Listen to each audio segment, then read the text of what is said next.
और जब उनसे पूछा गया तो वह नहीं बता पाए। उसका पता लगाने के लिए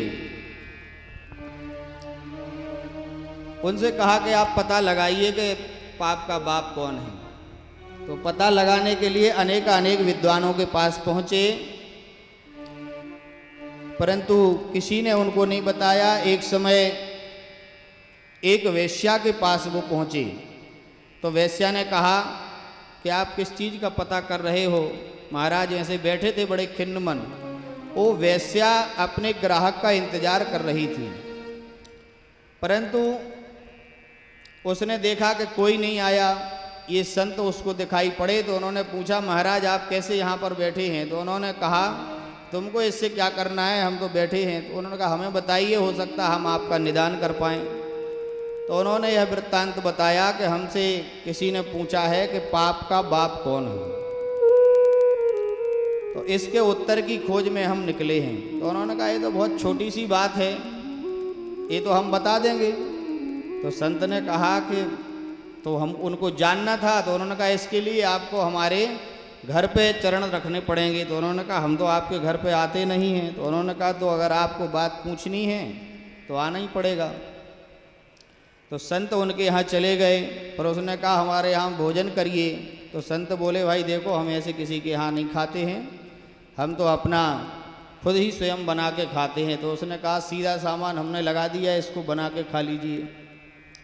तो संत भगवान ने वह सीधा सामान से बढ़िया बना के भोग लगा के भगवान को पाया। इस धन को छुपा देना चाहिए।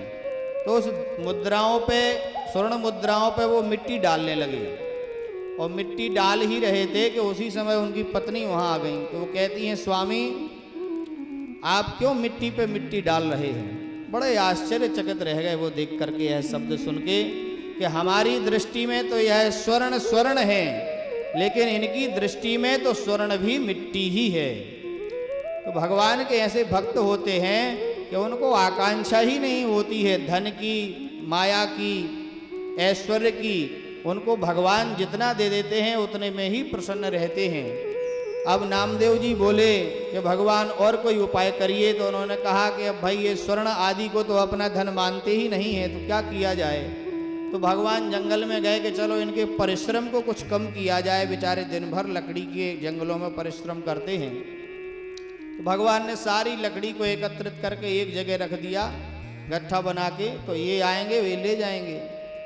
तो जंगल में जैसे ही दोनों पहुंचे, उन्होंने देखा कि ये लकड़ी तो किसी और की रखी हुई है, किसी लकड़हारे ने एकत्रित की होगी। इसको अगर हम ले जाएंगे तो बेचारा वो लकड़ी बेच करके अगर हम जैसा ही हुआ अपनी वृत्ति चलाता होगा तो उसके तो बच्चे भूखे रह जाएंगे।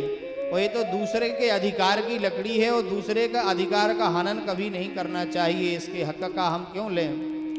और उस दिन सारी जंगल में देखे तो कोई भी लकड़ी मिली नहीं, क्योंकि भगवान ने इकट्ठी करके वहाँ रख दी थी। तो वो बहुत परेशान। भगवान ने कहा, देखिए नामदेव जी, अब तो ये और बड़ी विकट समस्या हो गई कि ये लकड़ी वो ले नहीं जा रहे हैं, दूसरी लकड़ी इनको मिल नहीं रही है। और उस दिन वो, अब उन्होंने कहा इनको भूखा सोना पड़ेगा।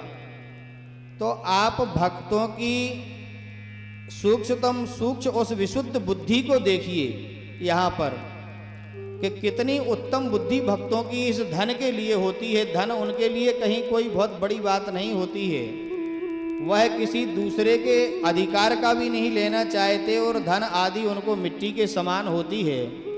तो यह संत कभी भी धन के लिए प्रयास नहीं करते हैं। मणि माणिक्य आदि, हीरा मोती स्वर्ण आदि के लिए इनकी नज़र में कुछ नहीं होता है। ये तो सदैव भगवान के नाम की महिमा का गान करते हैं, स्वयं भी करते हैं, दूसरों से कराते हैं। और एक भक्त जहाँ भी रह जाता है वहीं भगवान के नाम के मोती बिखेरता है, और वह मोती जिसको लूटना है वो लोग लूटने लगते हैं। आइए हम सब लोग भी भगवान के नाम रूपी हीरे मोती को खूब लूटेंगे।